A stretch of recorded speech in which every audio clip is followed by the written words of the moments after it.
جی ماشاء اللہ، عابد مدنی صاحب نے میسج کی ہے کہ قرا کا معنی یہاں علماء ہے.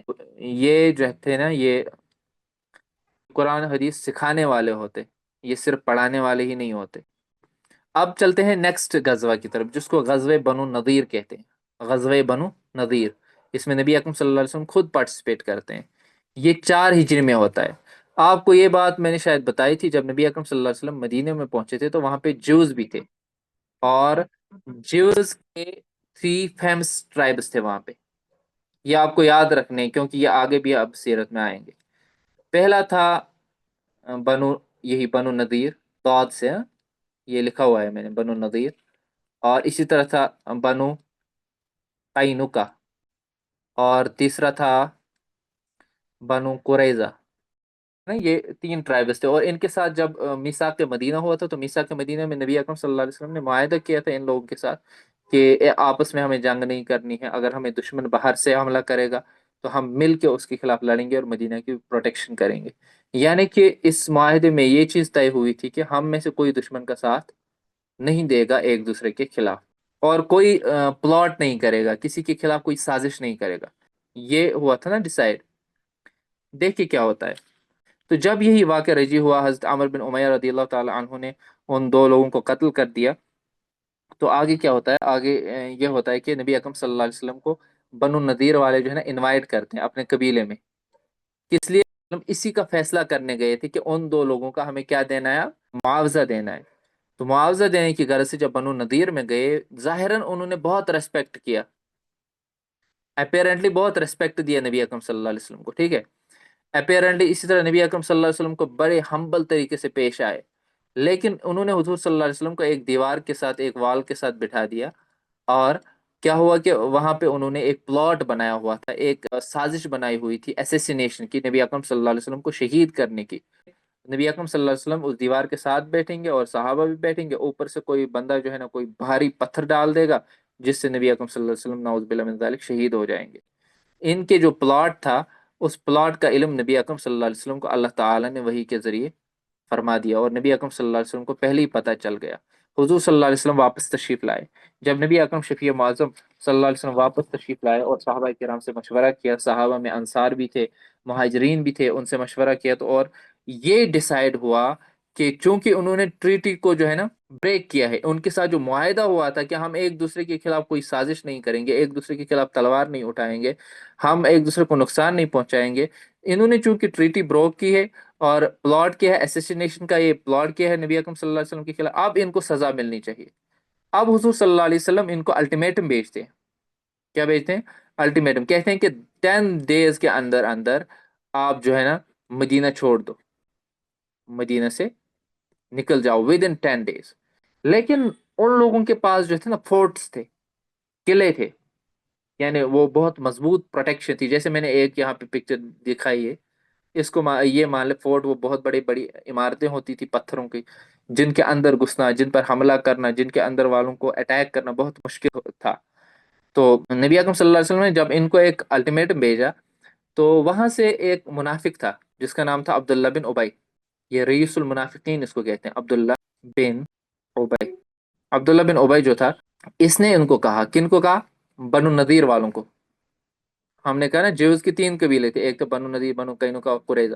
تو بنو نذیر کی بات ہو رہی ہے.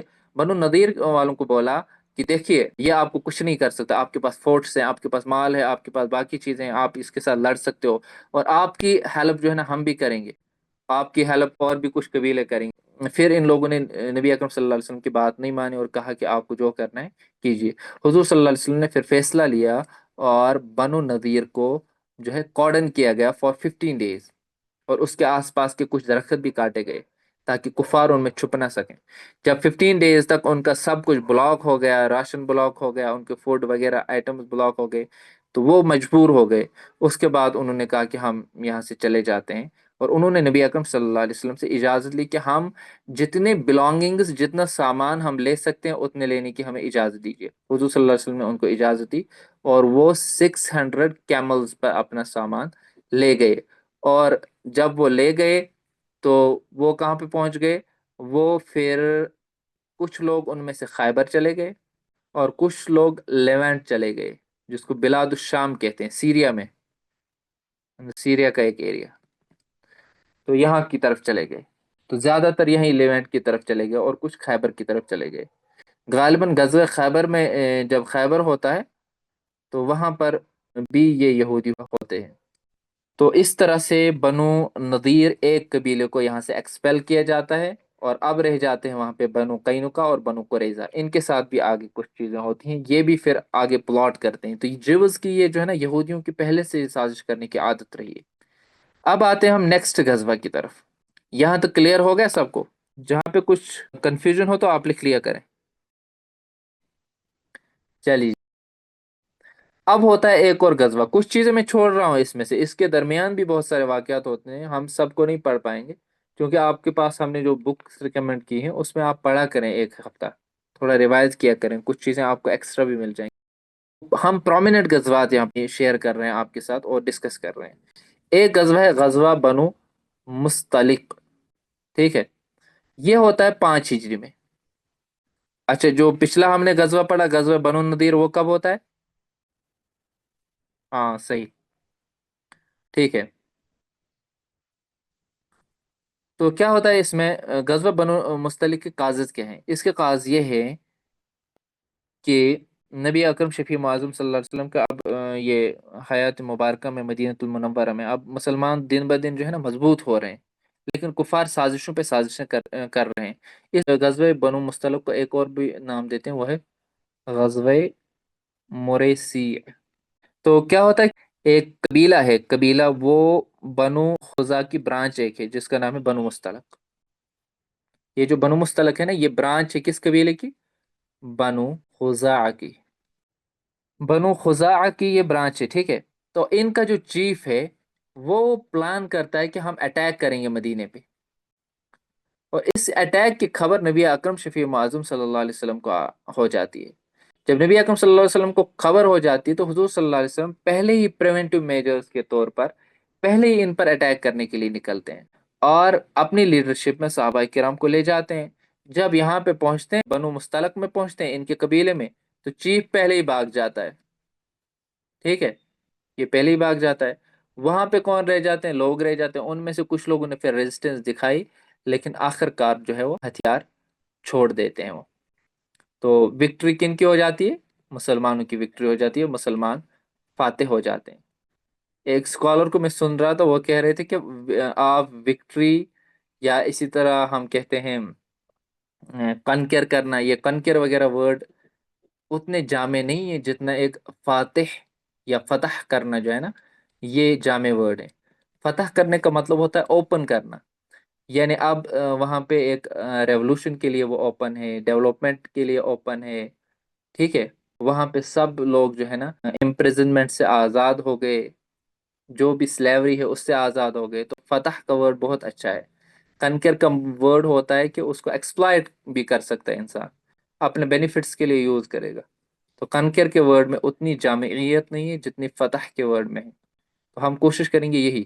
تو مسلمانوں نے فتح حاصل کر لی، ٹھیک ہے، تو اس میں بہت سارا مال غنیمت بھی آ گیا، اس میں کچھ پرزنر آف وارز بھی آ گئے، جس میں ایک عورت تھی جس کا نام ہے جویریہ بنت حارث، حضرت جویریہ رضی اللہ تعالی عنہا جس کا نام بعد میں پڑا،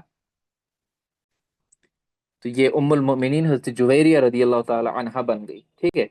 تو جب پھر مال غنیمت تقسیم کیا جا رہا تھا تو ان کو بھی ایک صحابی کی طرف دے دیا گیا، تو جب اس صحابی کی بارگاہ میں ان کو دے دیا گیا تو انہوں نے انکار کر دیا، انہوں نے کہا یا رسول اللہ صلی اللہ علیہ وسلم اس کو میں آزاد کر دیتا ہوں، اس کو مال مانگا گیا۔ تو حضرت جویریہ جو ہے نبی اکرم صلی اللہ علیہ وسلم کی بارگاہ میں گئی اور عرض کی یا رسول اللہ صلی اللہ علیہ وسلم مجھے کچھ مال عنایت فرمائیں تاکہ میں اپنے آپ کو وہاں سے آزاد کرا لوں، میں نے اسلام بھی قبول کر لیا ہے۔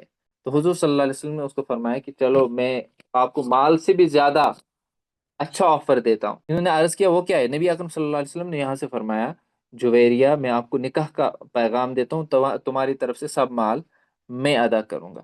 حضرت جویریہ رضی اللہ تعالی عنہ نے بخوشی نکاح کے پیغام کو قبول کر لیا، اور اس کا نکاح ہو جاتا ہے نبی اکرم شفیع معظم صلی اللہ تعالی علیہ وسلم کے ساتھ۔ جب ان کا نکاح حضور صلی اللہ علیہ وسلم کے ساتھ ہو جاتا ہے تو سب صحابہ خوش ہو جاتے ہیں، اور صحابہ کرام نے تمام جو بھی غلام پکڑے تھے ان کو خوشی میں آزاد کر دیا۔ اس کی سگنیفیکینس یہ ہے کیونکہ حضرت جویریہ جو تھی ایک بہت بڑے سردار کی بیٹی تھی جس کا نام حارث تھا. اور صحابہ بھی چاہتے تھے کہ اس کا نکاح نبی اکرم صلی اللہ علیہ وسلم سے ہی ہو کیونکہ یہ ایک بڑے خاندان کی ہے، ایک بڑے سردار کی بیٹی ہے. تو اس کے شان شان یہی ہے کہ اس کا نکاح نبی اکرم صلی اللہ علیہ وسلم سے ہو. حضرت جویر رضی اللہ تعالی عنہ کا نام جو پہلے تھا وہ تھا برہ یا برہ، جس کا معنی نیکی ہوتا ہے. حضور صلی اللہ علیہ وسلم نے اس نام کو چینج فرمایا. آج کل ڈیبیٹ بھی اس پہ چل رہا ہے کچھ سوشل میڈیا پہ. تو یہاں سے یہ علماء نے نکالا ایک مسئلہ کہ جن ناموں میں خود ستائی پائی جاتی ہو، بڑا پن پایا جاتا ہو، فخر پایا جاتا ہو، ایسے نام ایک انسان کو نہیں رکھنے چاہیے، جو اسی حدیث سے ملتا ہے. ٹھیک ہے. اس کے بعد ایک اور واقعہ ہو جاتا ہے اسی غزوہ سے لوٹتے وقت. جب صحابہ کرام اب واپس آ رہے تھے تو ایک جگہ جو ہے نا حضرت عائشہ صدیقہ رضی اللہ تعالی عنہا قضائے حاجت کے لیے جاتی ہیں. جب حضرت عائشہ صدیقہ رضی اللہ تعالی عنہا وہاں جاتی ہیں تو تب تک جو ہے نا ان کے لیے جو گھوڑا یا کیمل مختص کیا ہوا تھا، سواری تھی، اس سواری کے اوپر ایک جو ہے نا ڈولی ٹائپ رکھی گئی تھی جس میں وہ مان لو کمفرٹیبلی بیٹھ سکیں، پردے کے ساتھ بیٹھ سکیں. تو ان لوگوں کو جو خادمین تھے ان کو لگا کہ حضرت عائشہ صدیقہ اس میں بیٹھ چکی ہیں، کیونکہ حضرت عائشہ صدیقہ رضی اللہ تعالیٰ عنہ زیادہ ایج کی نہیں تھی، ان کی وزن بھی اتنا زیادہ نہیں تھا، وہ گیس نہیں کر پائے. تو حضرت عائشہ صدیقہ رضی اللہ تعالیٰ عنہ پیچھے رہ گئیں اور وہاں پر ان کا جو نیکلیس ہے، ہار ہے، وہ بھی گم گیا. حضرت عائشہ صدیقہ کا ہار جب گم گیا وہ ڈھونڈتی رہی، تب تک وہ قافلہ آگے جا چکا تھا. اب حضرت عائشہ صدیقہ کو تو پتہ چل گیا رضی اللہ تعالیٰ عنہ کو کہ اب تو میں نہیں پہنچ پاؤں گی، لیکن میں اب یہیں پہ ویٹ کروں گی، اور جب تک ان قافلے کو پتہ چلے گا کہ میں ان کے ساتھ نہیں ہوں تو کوئی نہ کوئی مجھے ڈھونڈنے واپس آ جائے گا. اسی دوران حضرت عائشہ صدیقہ جو ہے نا وہ سو جاتی ہیں، تھوڑا آرام کر لیتی ہیں. اور آرام کے دوران کیا ہوتا ہے، ایک صحابی تھے، ٹھیک ہے، جن کو نبی اکرم صلی اللہ علیہ وسلم نے یہ ڈیوٹی لگائی ہوئی تھی کہ آپ کو کیا کرنا ہے، آپ کو لشکر کے پیچھے رہنا ہے، بہت پیچھے. اس صحابی کا نام ہے حضرت صفان بن معطل. حضرت صفان بن معطل رضی اللہ عنہ. ان کی ڈیوٹی یہ لگائی گئی تھی کہ آپ کو کیا کرنا ہے، آپ کو پیچھے دیکھنا ہے، کوئی سامان مت رہ گیا ہے، کوئی قافلے سے بچھڑ مت گیا ہے. تو یہ جب چل رہے تھے تو یہ پہنچ گئے، ان کی نظر حضرت عائشہ صدیقہ پہ پڑی جو سوئی ہوئی تھی وہاں پہ. کیونکہ جب پردے کی آیات ابھی نازل نہیں ہوئی تھی، انہوں نے عائشہ صدیقہ رضی اللہ تعالی عنہا کو دیکھا تھا تو انہوں نے پہچان لیا. تو انہوں نے وہاں انا للہ و انا الیہ راجعون پڑھا تو حضرت عائشہ صدیقہ جاگ گئیں. جب حضرت عائشہ صدیقہ جاگ گئیں، انہوں نے سواری پیش کی اور سواری پہ سوار کیا اور پھر قافلے کے ساتھ مل گئے. جب قافلے کے ساتھ مل گئے اس کے بعد منافقین کا جو سردار ہے عبداللہ بن ابی، یہ بدبخت افواہ اڑاتا ہے اور حضرت عائشہ صدیقہ رضی اللہ تعالی عنہا پر تہمت لگاتا ہے امورلٹی کی، نعوذ باللہ من ذالک. تو اسی واقعے کو کہتے ہیں واقع افک. ٹھیک ہے، اس واقعے کو واقع افک کہا جاتا ہے. ٹھیک ہے. تو اس کے بعد کچھ صحابہ کو بھی جو ہے نا مس انڈرسٹینڈنگ ہو جاتی ہے اس ریلیٹڈ.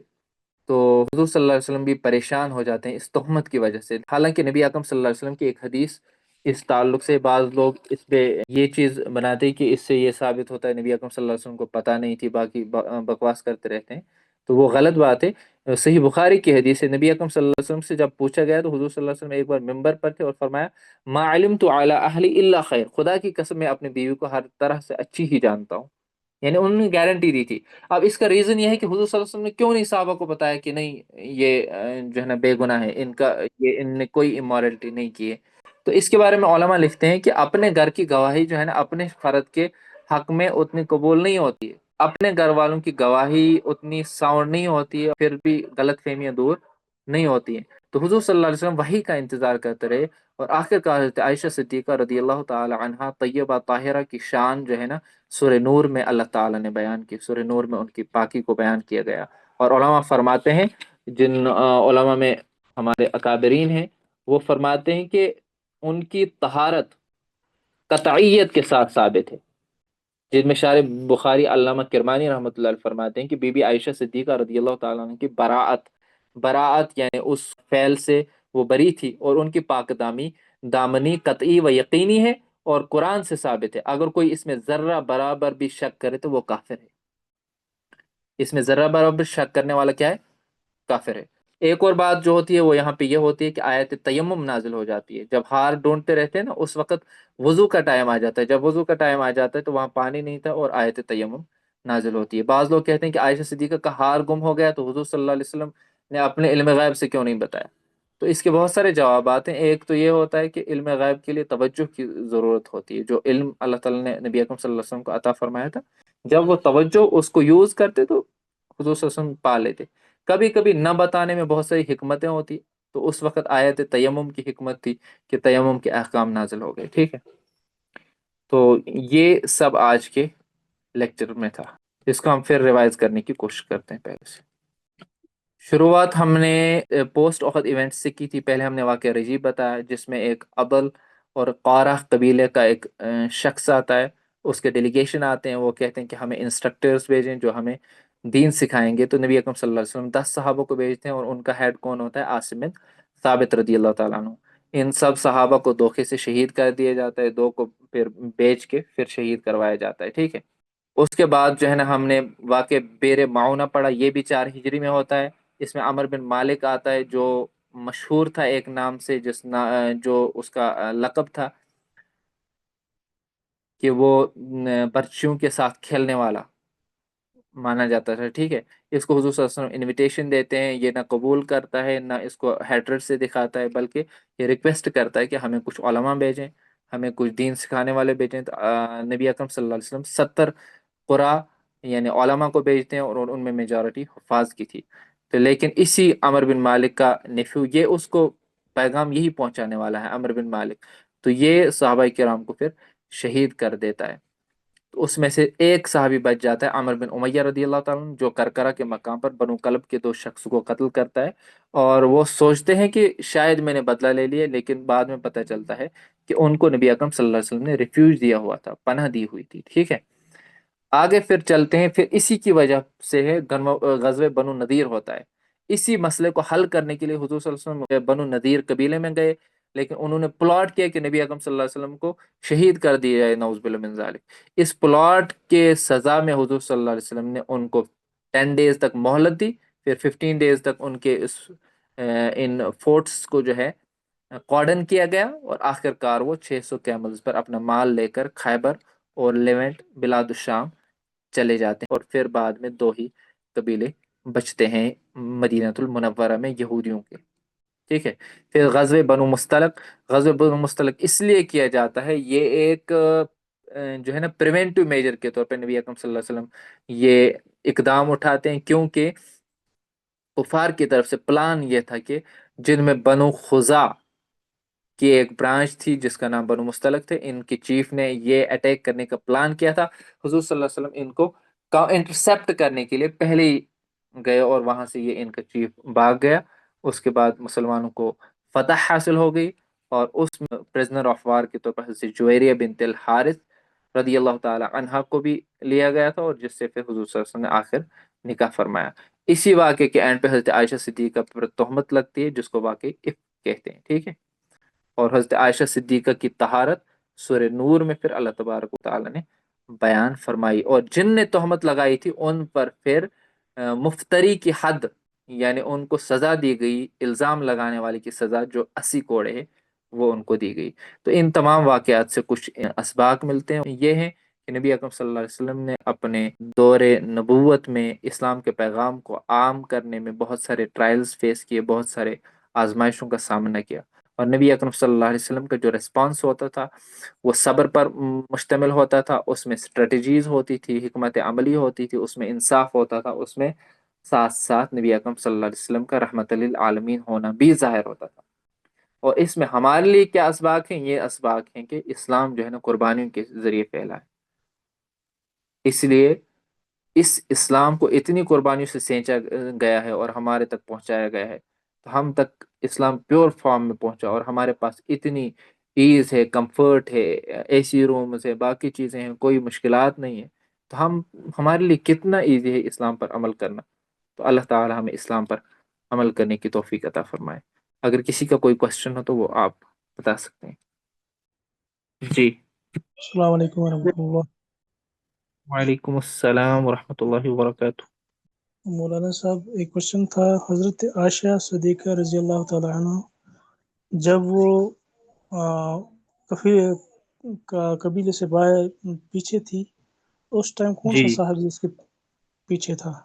یہی میں نے بتایا نا، حضرت صفوان بن صفا. حضرت صفوان، ہاں. چلیے آپ سب کا شکریہ، جزاکم اللہ خیرا کثیرا کثیرا. سبحانك اللهم وبحمدك لا إله إلا أنت أستغفرك وأتوب إليك. السلام عليكم ورحمة الله وبركاته.